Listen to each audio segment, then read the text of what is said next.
right, go ahead and take it away, Walter. Okay. For those who don't know me, my name is Walter Book. I'll be giving this presentation, and it's about the value of your collectibles, or how to determine what your collectibles are worth, and where to buy or how to buy and how to sell, depending upon what option you choose. What gave me some experience with collecting, I come from a family of collectors. My father, even though he was a cosmetologist, was an avid cut glass collector, had a very fine collection of cut glass, and we had 4 china closets full of cut glass in our house, along with vases of flowers all over the place. So that was on my father's side. My mother's hobby was collecting antique clothing, and she managed to pick up a few coins that she would find in circulation or had from her family.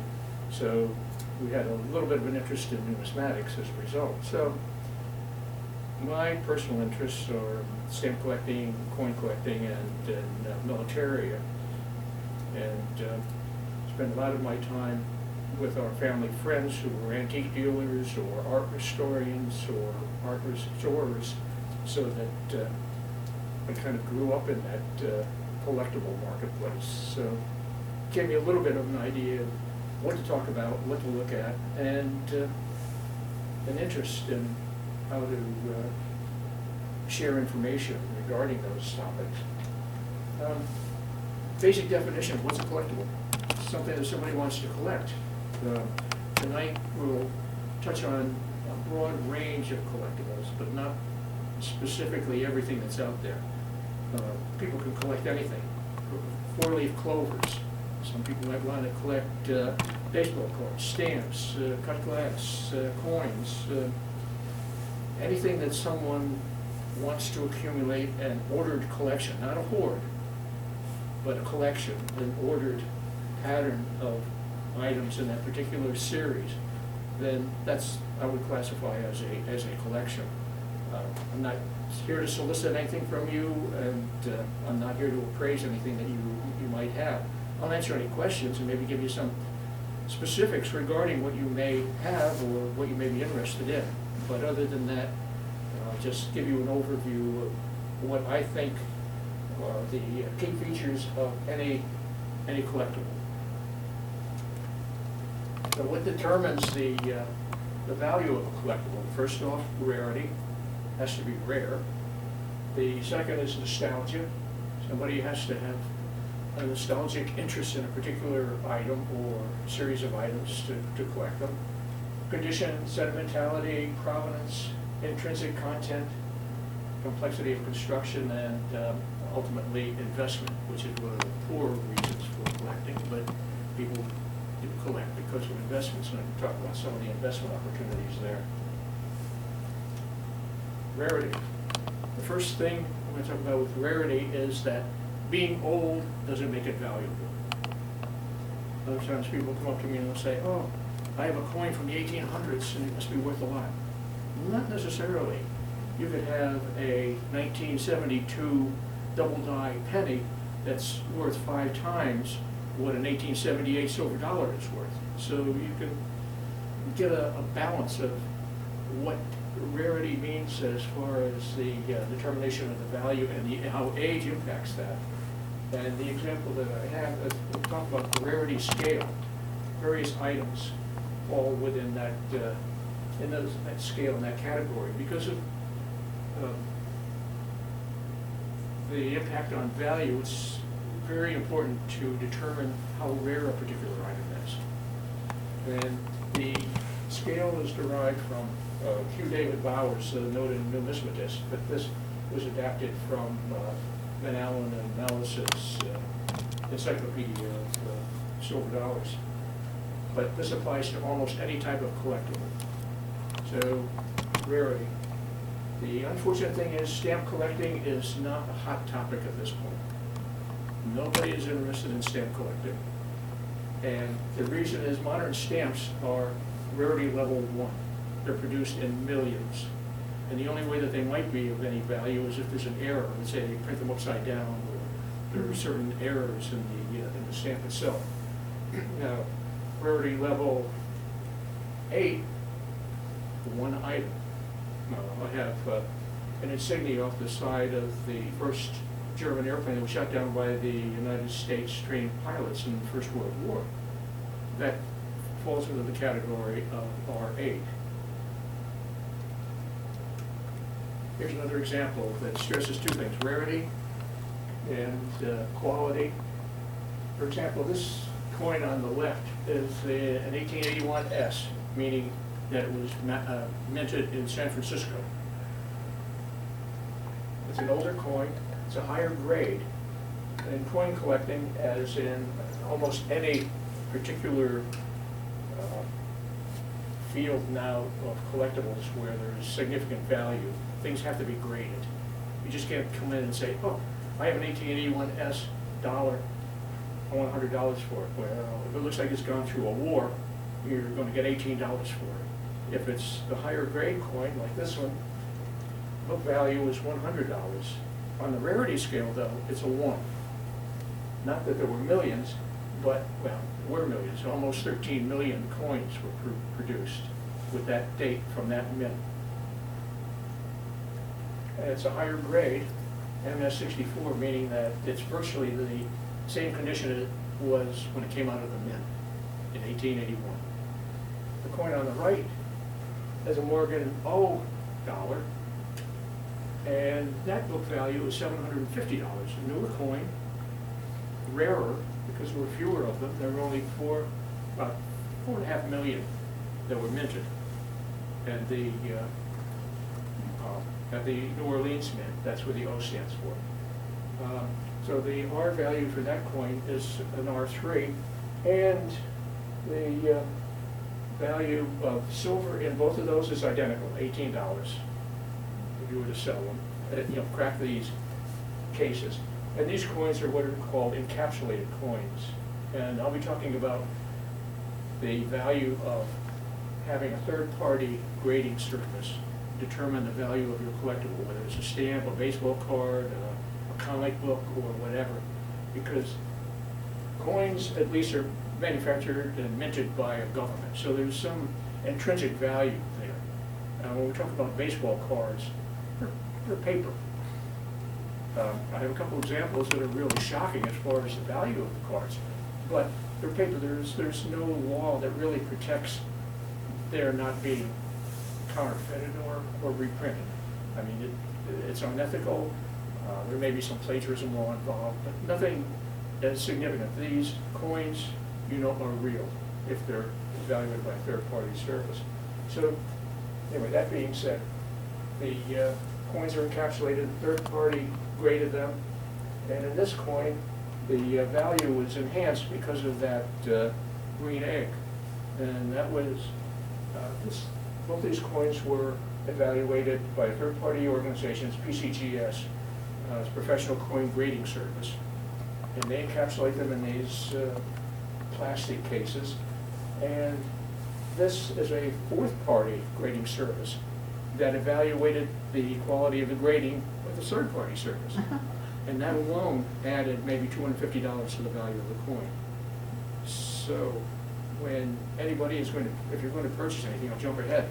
If anybody were to purchase coins, I have a list of 4 organizations from which to buy coins that are encapsulated. And I'll give caveats about buying stuff on the internet and through the popular press as we get farther into the discussion. So anyway, these were evaluated, and you can see the effect of rarity. Another item that I recently sold, 2 items. One, the sword on the left, was a ceremonial sword, Civil War sword, presented to a General Lee, not the General Lee, but General Lee in New York, presented in Albany. And the dagger, or the bayonet, on the right is a Civil War bayonet. They've been in my family for many, many years. And not to be use the wrong terminology, but you don't find U-Haul trucks following hearses. So it's time to pare down the collection. So I wanted to sell these. I asked, and this is just a part of my military collection, I asked a reenactor, or a group of reenactors, what are these worth? Well, if I'm going to sell something, I might as well sell it to people who would have an appreciation for it. And they said, each one is worth about $150. Family-wise, you'd think they'd be worth more because they're, again, old, they're relatively rare. And, okay, well, I'll think about it. I talked to a fellow upstate, a friend that I work with who's an antique dealer, restorer, furniture restorer. And I said, what would you give me for these? He said, I'll buy both of them for $300.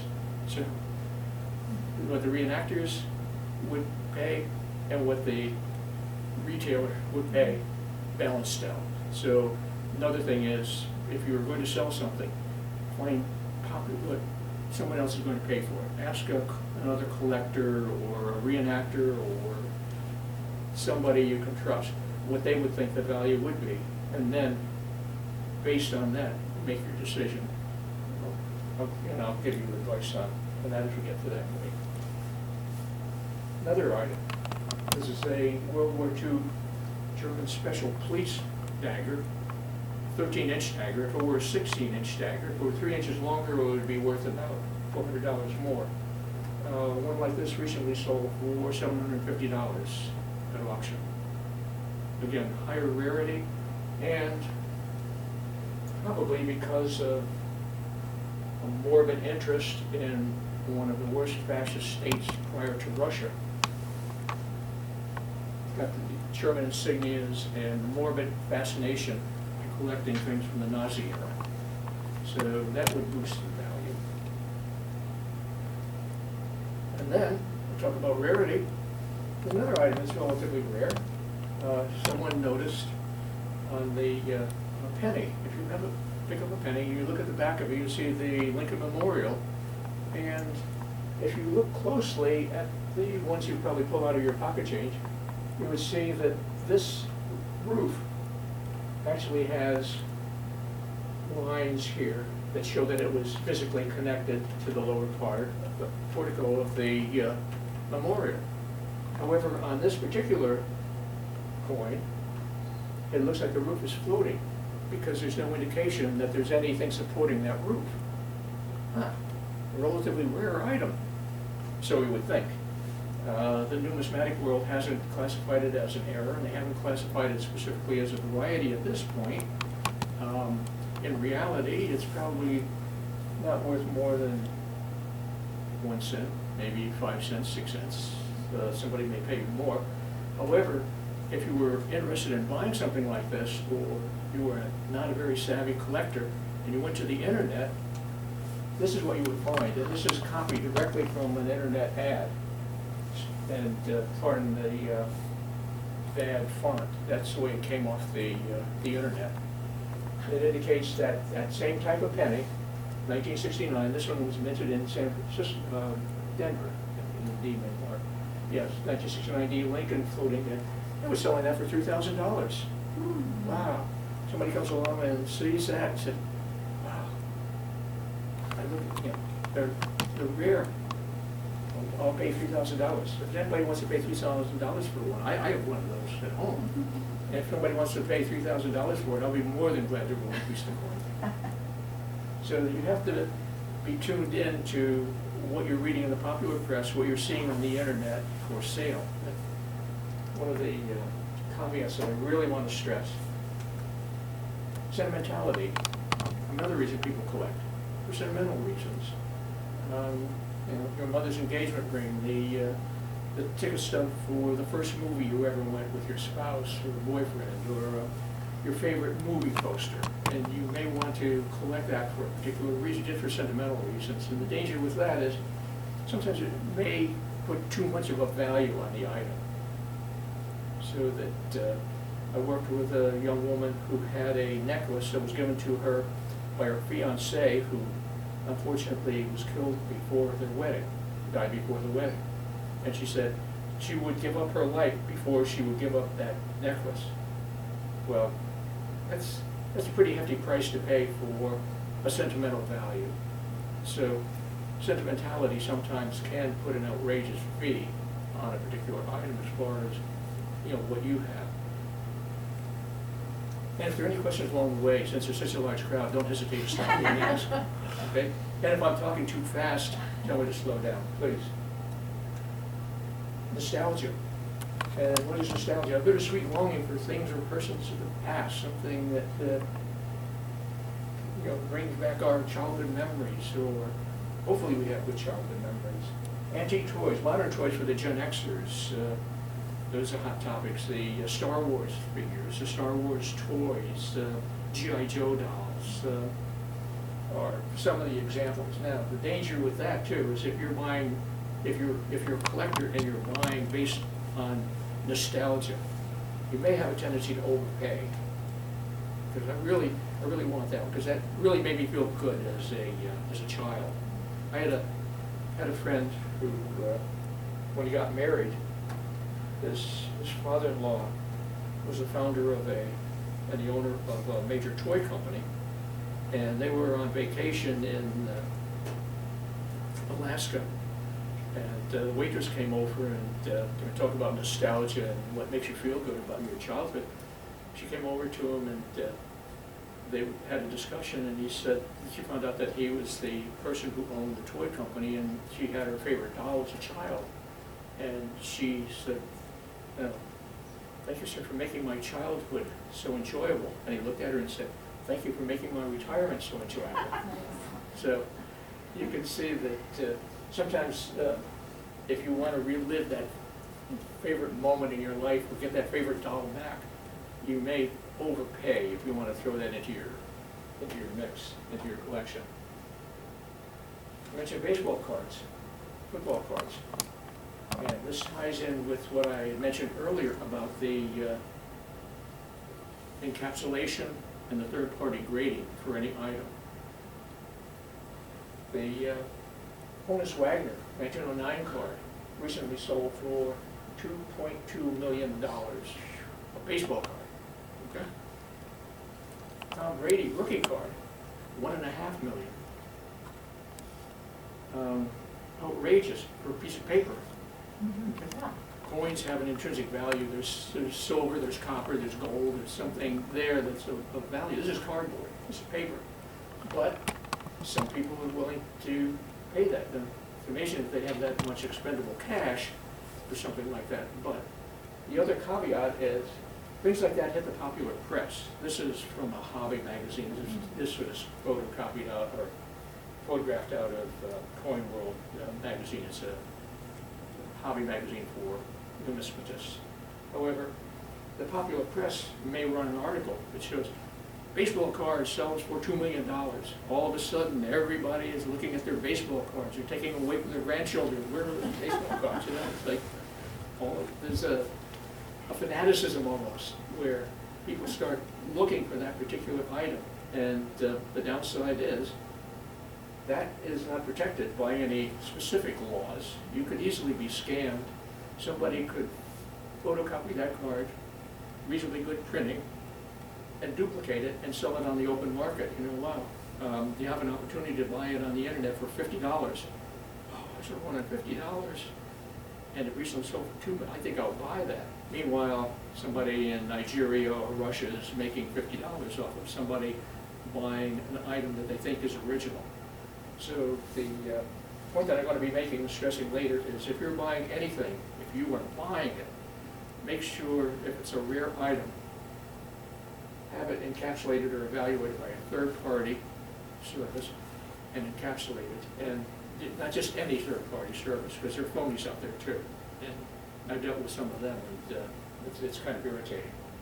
So you can see the way people are spending money for various items. Condition.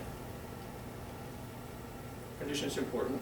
Well, new and in the box, if it's a toy, that adds value. Doesn't necessarily mean that if you have a show at circus and it's not in the original box that you're not going to be able to sell for a couple $1,000. But if it's in the box, that again boosts the value if it's in the original box. Matchbox cards from the 50s and 60s in the original boxes are more valuable to some collectors than just the Matchbox card that looks like it's been through the mill. Condition for coins, a poor grade, all the way up to a mint state 70 is the highest. Unused or canceled for stamps, unused.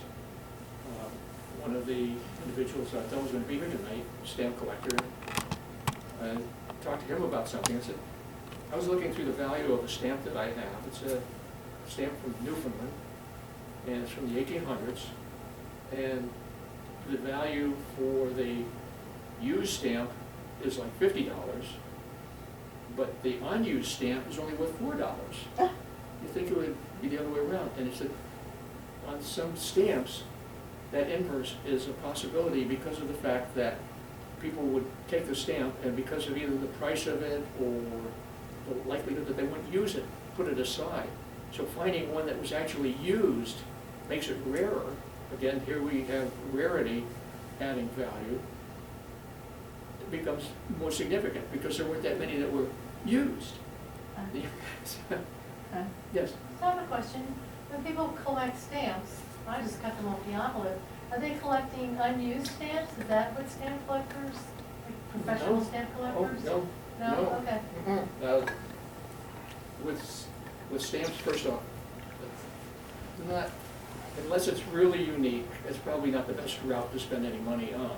But the thing is, unless it's something new, like from the 40s on, you can take it off the envelope. Now, there are, and I do have a cover, we call them covers. It's an actual envelope with an 1800s stamp on it that was addressed to someone. Those are collectible. That itself is a collectible item. It would decrease the value of the stamp if I were to take it off that particular envelope. Part of my military collection, I have a postcard that was sent by World War I ace David Peterson to his half-brother in Holmesville, Pennsylvania.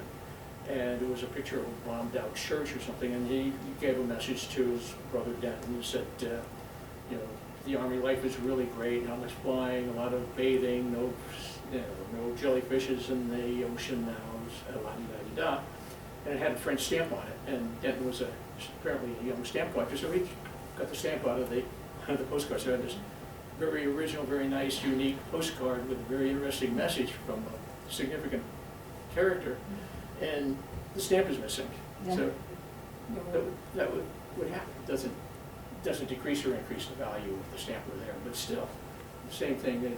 Depending upon the age of the cover that you have, it's probably not advisable to take to cut the stamp out of the envelope. But if it's more modern, then in that case you're not doing any damage. Any other questions? Did I answer that for you? Yes, you did. Oh, Thank okay. you. And everybody hearing me clearly enough? My throat's very raspy tonight for some reason. I'll give you another interesting example here when we talked about no restoration for art. No conditions important, no folds, creases on trading cards, currency, comic books, documents, folds or creases and with currency, like Southern currency. Save your Confederate money. It's on the lowest value, it's almost worth the face value at this point. So if you have a Confederate $10 bill, you're more likely to get more than $10 for it, even though there were millions of them and it's not even valid money at this point. But it's collectible. What makes them more collectible is if they are pristine. Some of them are stamped on the back that they were canceled. Some of them have pinholes. Before the age of paper clips and before the age of staplers, when people had stacks of paper, they would use a pin, put a pin through. So if you have a Confederate currency, piece of Confederate currency, or even obsolete U.S. currency, without a pinhole, the value is a little bit higher. A pinhole may detract a bit from the value. So the condition is very important. Cut glass, when I talk about what's hot and what's not, cut glass is definitely in that category of whatnots. And from my collector friends, if it's cracked, it's garbage. Rarity has nothing to do with it at this point in their eyes. Glass is glass, and if it's cracked, it's worthless. And the polite term that they did use was garbage. Here's an example. There's Picasso's The Dream. It's a painting of his young mistress, Maria Teresa Walter. And the painting itself, in Jim Wynn's collection, the Casino Mogul, in his collection, the painting was worth, and he was going to sell it for $139 million. Mr. Wynn suffers from retinitis pigmentosa, which decreased his peripheral vision. So, as he was displaying his $139 million painting, he threw his arms out. Unfortunately, his arm brushed Maria Teresa's arm and put in a 6-inch tear in the canvas with a silver dollar-sized hole in the middle of it. So the painting immediately lost $54 million of worth. So now it's only worth $85 million. But you can see that even at the very highest level, it's like in real estate. Location, location, location. In the art world, condition, condition, condition. Okay.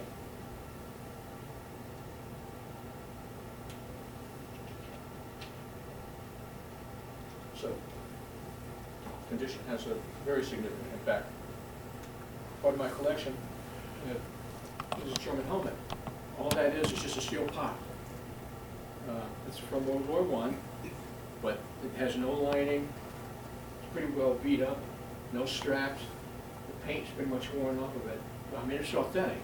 It's an authentic model, 1916 German helmet. And I sold that, and the value of that was $150.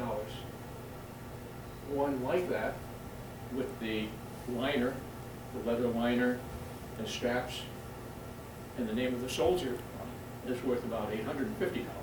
So, and it's in much better condition than this. So, condition has an impact on the value of a particular item. Prominence. That is the history of ownership, especially if it can be authenticated and documented. Prominence. So, case of prominence right here. Steve McQueen's Rolex Submariner sold for $234,000. If anybody wants to buy a Submariner now on the market, it's anywhere from a modest $15,000 to a $43,000 watch. Pretty expensive just to be able to tell time. From my personal experiences, you can buy a good Rolex in New York City on the street for about $15. So we hear. When I lived in New York, it was interesting too, because I'd always heard those stories about the people, want to buy a watch? So I was walking on the street one day, and I happened to look in a storefront. A guy came up to me and actually did that. Want to buy a watch? And he had like 4 or 5 of them on his wrist. Thanks, but no thanks. No, I already have too many Rolexes. Prominence. Spindle Desk. Furniture. Round furniture is not a hot topic at this point. Unless it is extremely intricate and extremely rare. Spindle desks aren't rare. They're very common. I talked to my friend upstate who does restoration and sells rare furniture, and he wouldn't even touch it. You know, I'm not interested. However, I talked to another friend upstate who is a historian, and he jumped at the chance to buy it. And why did he buy it? Because of the provenance. That desk came from the home of Dick Smith, Richard Smith. And Richard Smith is the author of the Christmas classic Winter Wonderland. So this came out of his home. So the provenance of that item boosted its value, and not only boosted its value, gave it value as far as being able to sell it. And the person who bought it is very proud of the item, has a special place in his home for it, and he's actually brought in guests to look at it, and it's like going to a shrine. The unfortunate thing is I don't think he wrote the Wonderland song or music at that desk, but it was from his house. So, you know, it was like somebody buying a bookend or a doorstop from, you know, Robert Frost's house or something like that. It was that provenance. again, it was a legitimate item in that home. And the author, the composer, obviously did sit at that desk at some times. Intrinsic content, that can boost the value of an item. Now,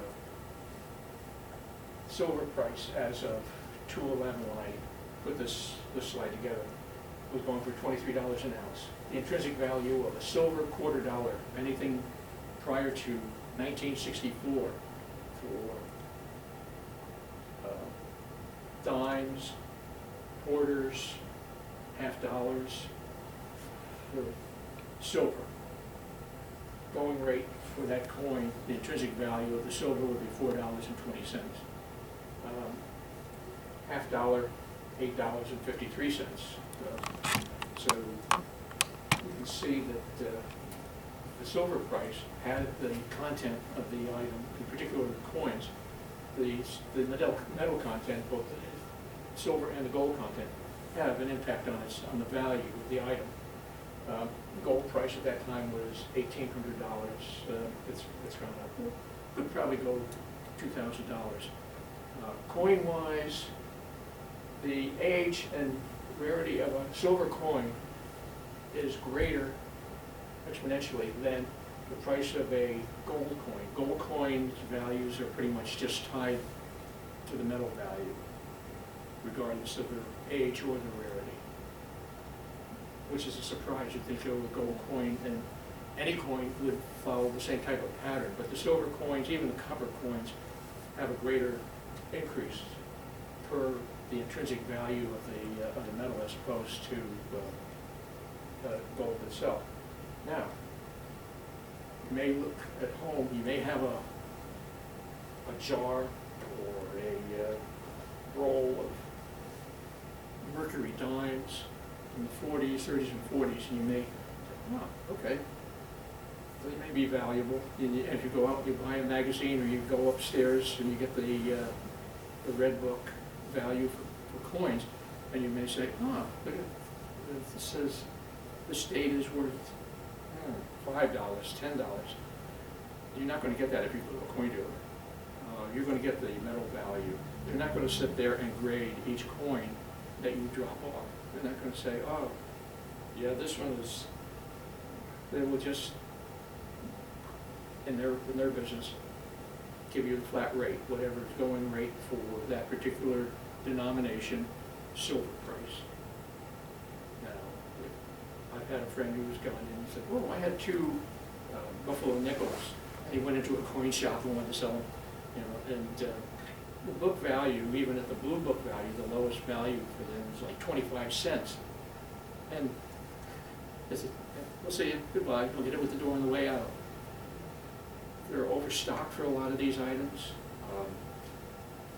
There's just no interest as a particular item. You'll be able to sell it, but you'll be able to sell it only at the intrinsic silver value. And if the items are well worn, you're not even going to get that. They'll knock the price down even more. So that's a major concern as far as the intrinsic content. Now, there's something that was in the popular press. I don't know whether you maybe saw this in the Sunday paper or daily papers. Some enterprising individuals took state quarters and plated them with gold and sold them for a premium. The amount of gold. Is that legal? Mm-hmm. Oh, They actually sold them. There are quite a few out there. Now, these sold at a premium. The amount of gold on there is so insignificant that it probably doesn't even raise the value of the quarter a full cent. But they were selling them for the, I use the expression, tourist trade. People see these things and they want to buy them. I got to buy some. Well, this is going to be rare. The advertising is to get that, and no pun intended, they get that hook in you. yeah. Okay?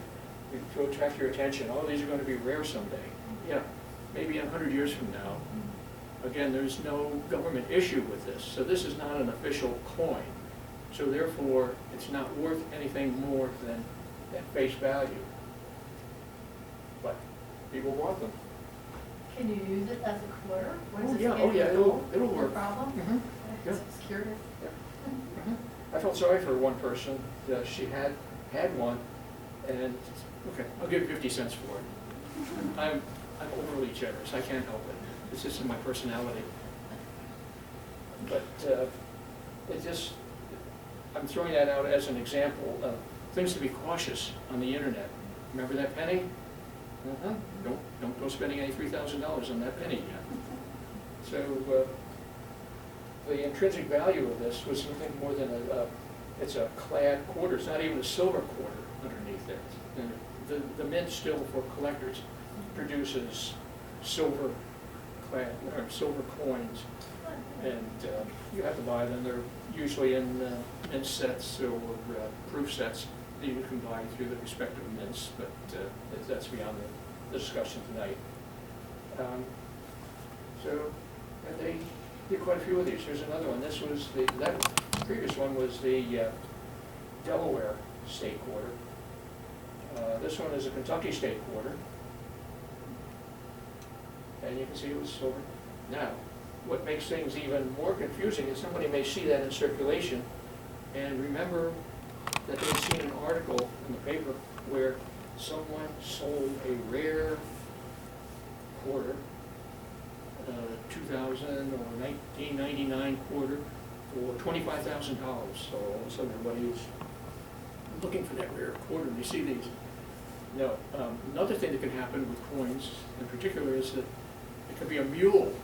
For example, if a quarter is struck on a $1 planchette, which is the blank metal disc on which the impression of the coin is pressed, the coin is rare. So some were manufactured fraudulently, perhaps, but at least they got out into circulation. People have found them, and they are extremely valuable. And they look like the gold dollar, the same color as the gold dollars, but they're actually quarters on the wrong planchette. So, but it's easy enough to distinguish gold from that copper zinc, that alloy. So, but things to trick people.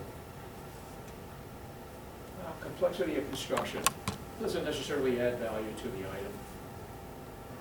Again, with furniture, if the carvings are more intricate, it'll boost the value. But intricacy of construction, Rolex watch, they're expensive and they're intricate, and that adds to the value. But as such, something could be very complex and still not generate a whole lot of revenue. Investment purposes, it takes maybe 10 years for any item that you buy as a rare collectible or a valuable collectible to accrue or even get to the break-even point adjusted for inflation. Faster appreciation now for some of the investments. NFTs, I don't know if you're familiar with that term, non-fungible tokens. People buying electrons. It's ridiculous. It's almost like the tulip craze in Holland years ago. Non-fungible token is someone buys exclusive rights, let's say, to that Picasso painting. So they have the exclusive rights to that picture. The only problem is other people can still copy the picture and use it, but you can't put it in your book when you're writing a book. Somebody else owns that. And the prices that people are paying for some of these NFTs is ridiculous. $60,000, $200,000. A lot of the NFTs are those fancy little animations that you'll see on the internet. Pardon me, I don't want this to come back and bite me, but I think it's ridiculous. It's like buying electrons. Why spend money for something that you can go on the internet and I pick some of these pictures off the internet. I don't know, maybe they're NFTs. Somebody already paid thousands of dollars for that I'm ridiculously using for all I'm going to be making tonight. So that's one thing. And Bitcoin, I'm sure you've heard of that. They actually did mint some coins, and they're going up for auction. And they are being sold by some very reputable rare coin dealers. So that's the market. Investment purpose. Okay, now what can determine the value of what you have? Well, very simply, we'll go over what's hot and what's not. Locale. In this example, art, a work of art from a particular artist, perhaps an artist in Phoenixville who's well known, will sell for more in Phoenixville than it would if you took it to San Francisco to sell it. It's the locale that has a tendency. The desk that I sold, the value of the desk was minimal or non-existent, but to a collector in the particular town where the events took place, made it significant. So it did have value. The age of the collector. Many of the younger collectors now favor the toys from their childhood. Antique toys, are not hot topic. Hot topics in the popular press. When I was talking about that gold-plated quarter, another thing you'll see in the popular press is enameled coins or enameled medals, where, for example, with the one from Kentucky where you saw the racehorse and the fence and the barn in the background, people enamel those, mechanically enamel them, and bring true life colors to that particular coin and sell them for a premium. And I've known a couple of people who have been suckered into paying premiums for coins like that, when in fact, again, if you want to wait another 100 years, they may be of some significant value, but at this point in time, no. Now, the downside is mints are doing the same thing. They're enameling some of their coins. The British Mint, Popjoy Mint, a few others are doing that, so that if you buy something directly from a mint and it has an authenticity document with it, then you're not really wasting money. You're buying a true item that does have numismatic value or intrinsic value. Now, the downside of that is some of the people who sell these fraudulent things like that penny or that quarter, or even some of the phony enameled stuff, will have, we'll put it in a slab, we'll show you it's slabbed, it's encased, or we have a certificate of authenticity. No, it's totally bogus. I mean, I can write you a certificate of authenticity for having been at this presentation tonight, and that and $3 will get you a cup of coffee at Starbucks. So you really have to be a savvy consumer, and give you a couple of top clues on that. Okay, what's hot? Any collectible. This is. And I'm surprised you just don't get up and walk out at this point, because that sums it all up. What's a collectible and what makes it valuable?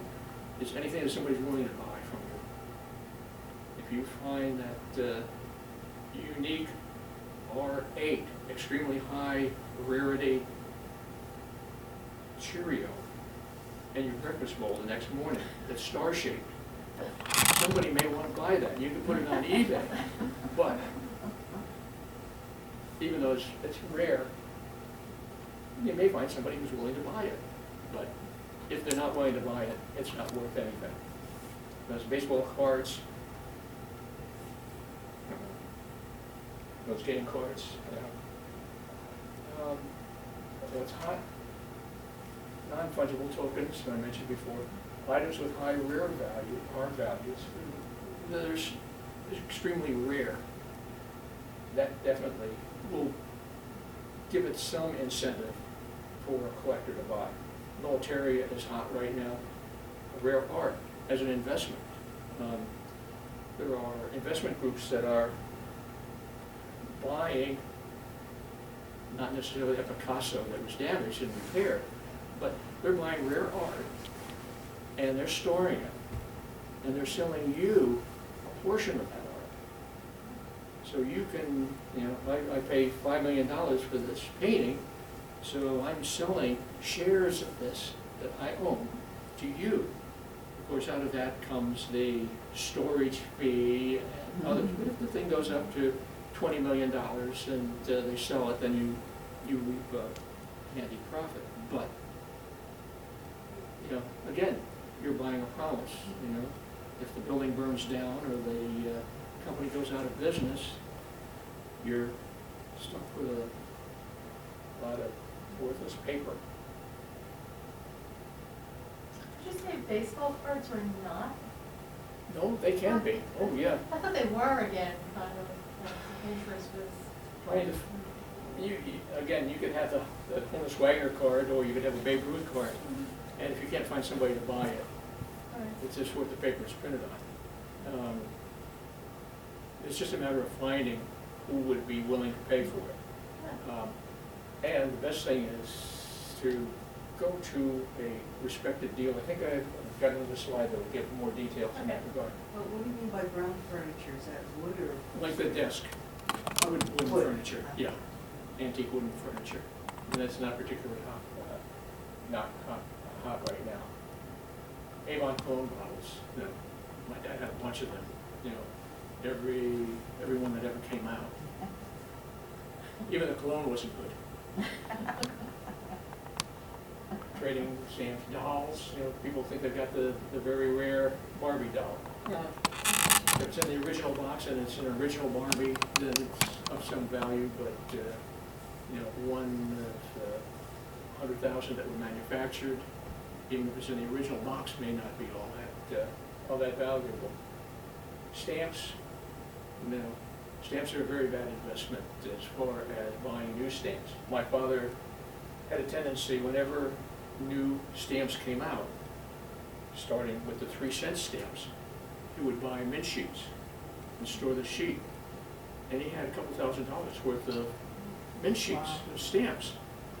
However, the best you can get for them now is half the face value, even though they were never canceled. That's the best you can sell them.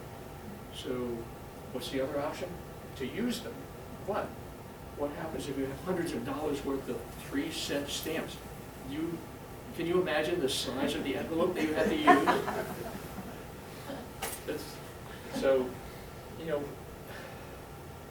in hindsight, you can see that some of these things aren't good investments. But in the future, you know, if we had 20/20 vision for the future, we might have a better idea of what to invest in and what not to invest in. But, you know, God only knows what can happen. So, if you're buying, these are my basic rules. Check printed references for prices of similar classes of item. Use the library. We have a lot of good references upstairs.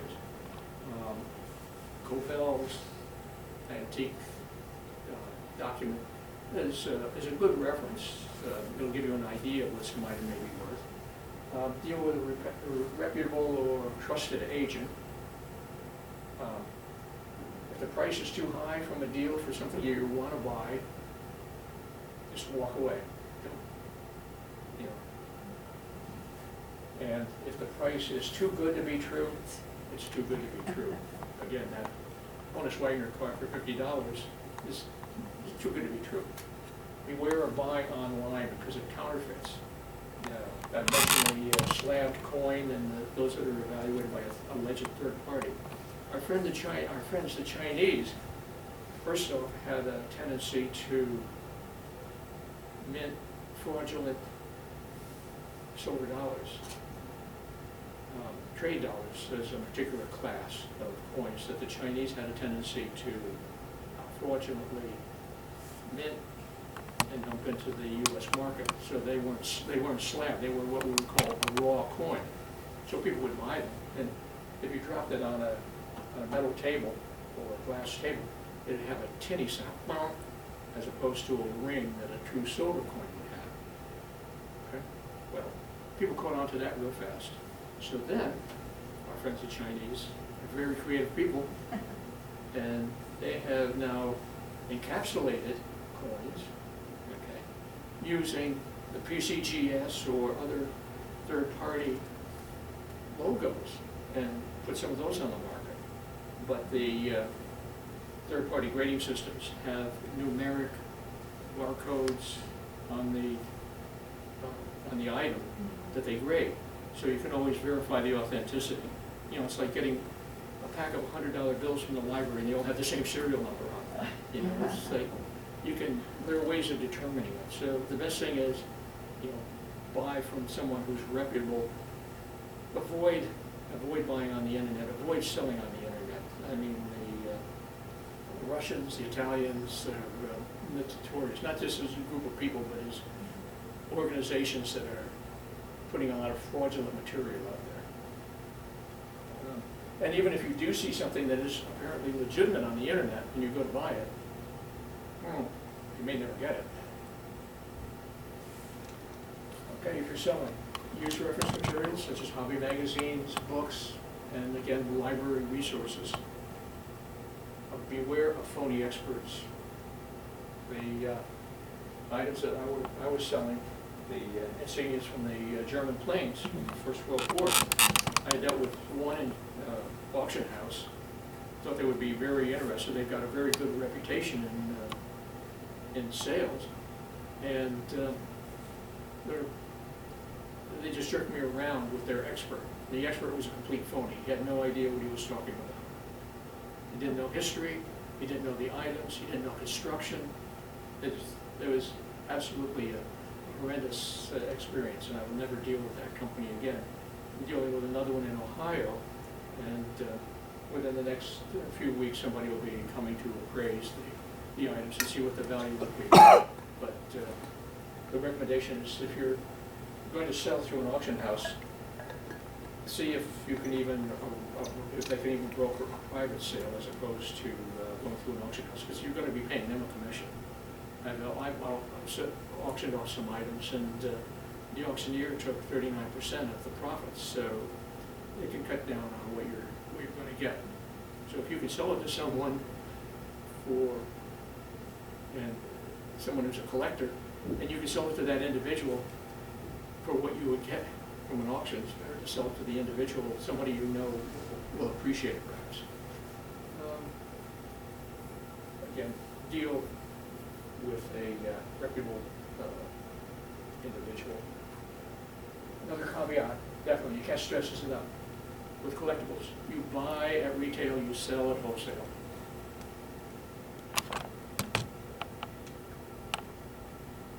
Another caveat, just because somebody is selling an item similar to what you're selling, and they have it listed on the internet for $100, doesn't necessarily mean that they're going to get $100 for that. Doesn't mean that that item's even going to move. It may be sitting there forever or be taken off. So that I've looked at some items too, antique toys I've sold, and try to do some kind of due diligence, and so this Wyandotte truck is going for $75 to $100 on the internet, and I sold it to the dealer, got $35 for it. And the bottom line is, you have to take what they're going to offer if you want to get rid of it. And to sell it online, just because somebody is selling it for $100, doesn't necessarily mean that you're going to get $100 for that same item. So things aren't always the way they appear. And to recap, buy the book before you buy the coin. It's a standard numismatic expression. If a deal is too good to be true, again, it probably is. You buy it retail, you sell it wholesale. Deal with reputable individuals, and be cautious. Don't hesitate to walk away from any deal, whether you're selling it or whether you're buying it. If you don't like what they're offering, and you don't need the money, and there's no urgency, and it's like a medical exam, you can always get a second opinion or a third opinion. But if you don't like the deal, walk away from it. Any questions? Yeah, you keep saying about the reputable individuals. How do you find them? I mean, that's the thing, you know. You can use the internet. That's a good first choice. What type of item would you be trying to sell or interested in selling? Well, anything that you might sell. I mean, I mean, If it's, there would be antiques? well, not anymore. I got rid of all the antiques. Oh, okay. Okay. No, I'm looking at some silver I have, you know, that I'd like to sell, not necessarily, you know,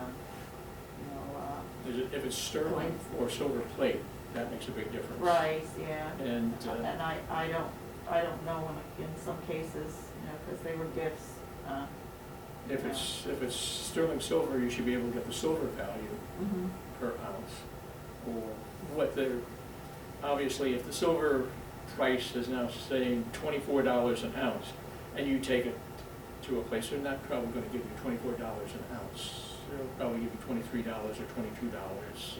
They have to make a profit too, so Mhm. if they're not gonna buy it at what they would sell it for. So, the best thing for something like that is to contact an antique dealer. An antique dealer. And you can usually get ratings for the antique dealers looking at the, and that's one of the advantages of the internet, that works as a positive for the collector or the buyers, or even the sellers, that the ratings will be out there. You know, a 5 out of 2 is not the best recommendation for, you know, a rating of 5 from only 2 people, but, you know, you have to calibrate that itself. But you can contact different antique dealers to get a handle on what they'd be interested in. And even coin dealers, coin shops. Well, there's a lot of these places around that say, we buy this, you know, your gold or Mhm. silver, but are those as reputable as the antique They're, dealer? they're reputable, but they're gonna, they're gonna buy at the base value.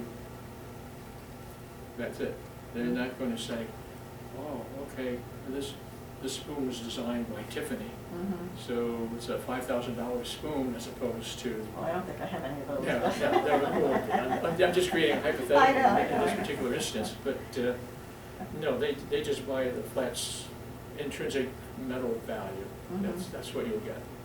Same thing with the, like I mentioned with the coins. If you had a roll of Mercury dimes and a $10 roll and you drop it off at a coin dealer, they're just gonna give you whatever that $4.50, $4.25 value for each coin, and that's it. They're not gonna evaluate each one.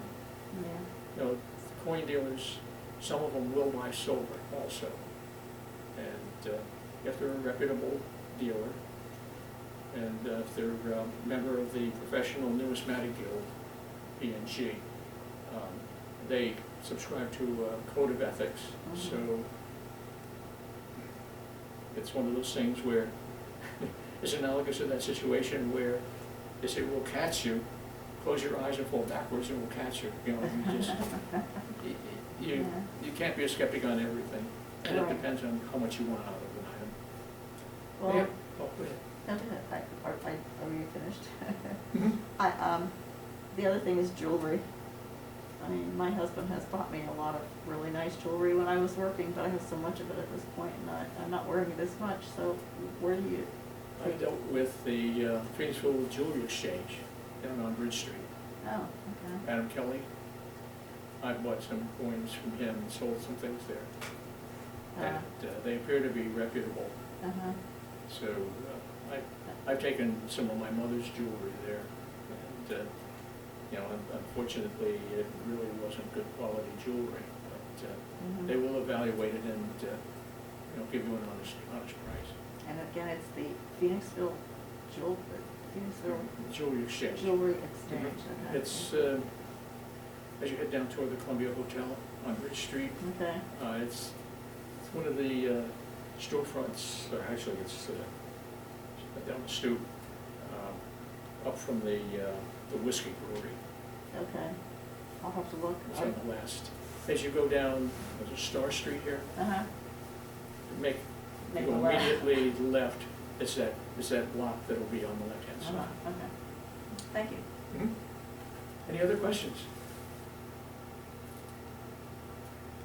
Sometimes I look on the internet, if I have something that somebody might be interested in, I just wanna offer them a fair price. But Mhm. you say it still could be inflated, what they're saying, so I, Mhm. Some, if it's an auction and they don't have a reserve listed, then you can say, okay, you're asking $10, there's no reserve, I'll give you $5 and see if they accept it. I don't do any online auctions, anything like that, I don't buy that way, but I don't know how online prices, how you can judge the value. oh, you can see various, Etsy has things, Amazon, any of the eBay. If you Google a particular item, you might find that it's available on 3 or 4 different types of auction houses. And even depending upon what the item is, you could contact or Google the actual auction houses, you know, Sotheby's, Heritage, Collins, any of the major auction houses, and see if they have any items listed similarly, to give you an idea of what the price is. And then what the price that they're trying for would be a fair thing for you to say to that person, Yep. okay. I'll give you an idea of what the price ranges are, but the best thing, you know, not to look at the auction houses for a specific price, but just to see if there's any interest, if they've got them there, and what they've sold them for, if they sold them or what they are selling them for, if it's an ongoing auction, what they're asking. And if there's a reserve, that means you can't go below that price. But if there's no reserve on it, you can take a shot in the dark and see, you might win. And my father, as I said, was a collector of cut glass in particular, but because of our friends who had who were antique dealers and art restorers, they would send my father to the auctions, and he wasn't a recognized dealer. So what happens in a situation like that is, if the dealer is there and they see something and they start bidding on it, then everybody thinks, it must be of some value because the dealers want it. But if my father wanted it, hey, who's this guy? So there was not the competition. So he could pick up items for the dealers. So it's whatever the freight will bear. You said your father was a collector, your mother was a collector. Are you a dealer, or, I guess I missed the introduction of who you are. Oh, I'm a collector too. Oh, good. Yeah. Well, I assumed you were a collector. But Yeah. do you do this as a business also? No. Do you buy and sell? No, I'm retired. Worked in healthcare for, I've been a 50-year member of the American Society for Clinical Pathology. Worked in healthcare. And my background is in biochemistry and clinical pathology, and worked in various aspects in the clinical laboratory business, and also had been a faculty member at a couple medical schools and local colleges, adjunct out at Penn State in the engineering department, and went down at HBCOM and the New Jersey NJMT, New Jersey School of Medicine and Dentistry, and Temple, Advanced Clinical Biochemistry, things like that. So the pretty diverse background. And the collecting is a hobby, and that's basically the way to look at it. I mean, there are people out there who it's a profession for them. Well, yes, yeah. But no. One thing I didn't stress is if you're a collector, collect what you like. And if you happen to be that collector who likes to collect 4-leaf clovers, hey, so do me. That's what makes you happy. You know, if you like looking at it. You know, buying electrons on the internet or investing in a piece of art that you can't hang on the wall that's nonsensical to me. I find that irrational. It's, pardon me, better turn the camera off at this point because I think it's based on greed. And the basic thing about collecting is, and probably the people who aren't here aren't going to hear this part of the message specifically, but don't collect to make money. collect what you like, keep what you like. If looking at those items makes you feel good, that's good. And that's the purpose of it. Have you ever had to like glean a collection or like? Oh, Yes, oh, okay. yeah. Was that hard to do? Yeah, it's time to call the herd. The military, I mean, we got tons of stuff from the First World War. No, not tons of stuff. I don't want to create the wrong impression, but, you know, bayonets, weaponry, parts of airplanes, insignias off airplanes. My wife will be more than happy when it's gone. Yeah. Those swords, that helmet, you know, then at this point I'm just selling the surplus, not the things that I really like. But no, I mean, I have ID cards from the French Foreign Legion from the First World War for the ace pilot. So flight logs and tells about different combats that he's had. And so it's my principal interest. I've been working on his biography for years now. I've not completed it, but that was one of my other presentations for the library. Several last 2020, I've done that on David Peterson. And it's still out there on the internet if anybody's interested. If you could tolerate listening to me again for another conversation. But, and numismatics, I like coins. I like the history of the coins. Fortunately, somebody let me take pictures of the collection, but just the history of the coin, looking at something and wondering where that's been, or picking up a coin from, or a medal, or a Confederate dollar bill, or a Confederate $100 bill, and hold that in your hand and just wonder where it's been and what it's seen and its history. It's just, that's fascinating. Thank you very much. Okay. Well, I thank appreciate you. your being here. Great, thank you. This You is have a very interesting. handouts, right? Yes, I have a handout that's not a summary of my presentation per se. It's a listing of agencies for third-party grading. Oh. Because what I've encountered lately is companies are selling on the internet encapsulated coins that aren't really certified by Annex, ICG, BCGS, or NGC. They just put them together and say, oh, these are mint state coins, they're totally uncirculated, and they're extremely valuable, and they're in those capsules. And people who aren't familiar look at it and say, ah, it's an encapsulated coin, these are all valuable, and they pay an extreme premium for it. That's the, avoid the popular press if you're buying something. You see these ads that just, you know, they want to sell.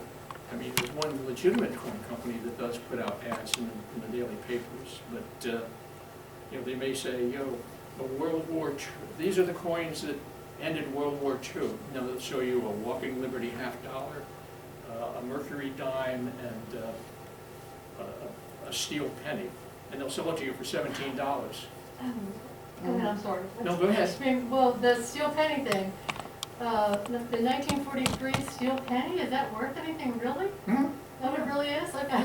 Yeah, and they're worth more than a penny, and if they're in uncirculated condition, they're a premium.